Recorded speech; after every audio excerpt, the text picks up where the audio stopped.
Yo people, welcome back to another video. Now Ahsoka episode 3 has just dropped and people are crying at Sabine yet again, and I swear sometimes it feels like people just watch Star Wars but don't understand the lore or what's actually happening. Either that or Disney pay off people to create controversy and drama on social media, make people argue and make it look like Star Wars fans are toxic. I'm seeing people say that this episode isn't Star Wars, or people say that Sabine having the Force or learning about the Force is woke. George Lucas has pretty much established since the beginning that every single living organism has the Force, but what people fail to realize is there's levels to it. It's an energy field created by all living things. It surrounds us and penetrates us. It binds the galaxy together. For my ally is the Force. And a powerful ally it is. Life creates it. Makes it grow. Its energy surrounds us and binds us. Luminous beings are we, not this crude matter. You must feel the Force around you. Here, between you, me, the tree, the rock, everywhere. Some people are more naturally gifted in the Force, like Anakin Skywalker. Others have to work extremely hard and don't have that bonus, that gift straight away, like an Obi-Wan Kenobi, for example. It's like any sport in life or just any job, anything of that nature. We all have the ability to excel in it if we care about it. We have to be passionate, we have to be dedicated, we have to work hard, we have to improve and achieve at all times. So the fact people are trying to dunk on Sabine's character is garbage. Kanan even hinted at Sabine having potential to use the Force back in Rebels. I believe it was like season 3 or something, when he's teaching Sabine how to use the Darksaber. And this was actually something that I liked about the episode, that they've kept this. She has potential, she has potential. Her mind is her weakness. She can't just let herself go. She's always blocking it. I like that they've kept that continuous, because her stubbornness is what's holding her back. They tied in that potential all the way from Rebels till now, and Sabine is facing the same problems. So I actually kind of like that. And the way I interpret this particular journey that we're going to see of Sabine and the way she uses the Force is basically if us average everyday people who had never used the Force were able to use the Force. This is pretty much how you'd learn about it, I feel like, on a more casual level. I don't think she'll be crazy with the Force, otherwise I'll start to have problems myself with the storyline, but I reckon she'll be able to do the basics: Force push, Force pull of her lightsaber hilt, maybe some heavier stuff, but it'll be enough to hold her ground and also be able to show off the skilled Mandalorian fighter in her as well. Since we're speaking about Sabine, I think her training scene at the start with Ahsoka was a bit slow, but it was very good, diving into a lot of lore, adding context to where they're currently at in terms of her training.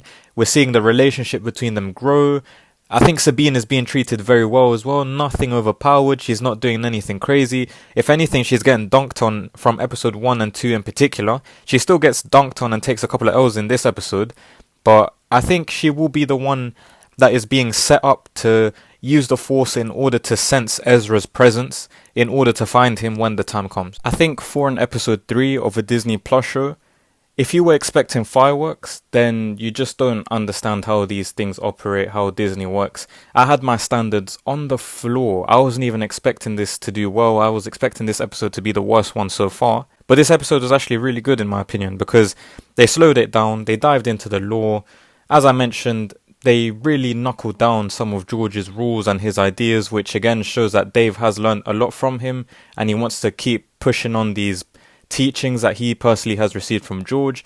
And this was probably one of the best handled episode 3s that they've done, which shows Dave Filoni's effect and how he's written everything. I think one thing that could have gone very wrong was the whole Ahsoka jumping out into space and fighting on the ship. I think they used her powers very well, nothing ridiculously overpowered to make us hate the scene. I know some people may not like it because they haven't watched the animated stuff, so I understand that. If I remember correctly, this type of thing has happened before with, I believe it was Plo Koon, and I think Ezra Bridger does it as well in Rebels. If I had to nitpick, I'd say that why didn't Shin and the others just shoot at the ship instead of aiming for Ahsoka? Overall, I like that they took this risk, and for the most part it wasn't cringe or ridiculous, since the last time we saw something similar was the whole sequels Leia incident. Moving on to the New Republic stuff, and I think that Asian senator, I forget his name, but he was just extremely sus. He could be an Imperial undercover. That scene alone just showed how naive the New Republic is, that they think Imperial workers will just stop being bad because they swore an oath. these imperialists are basically like ISIS members. They will make sure at the very least they sabotage the plans or something along the way. And I can see why when the sequels kick in, the New Republic isn't a thing, because they got absolutely humbled and crushed. Also, again, with the naive stuff, I get that they're all senators and in theory they should all be trusted, but the fact they're just talking about all these important things so openly, if you were a double agent or an Empire loyalist in these meetings, then you'd easily know what they're up to.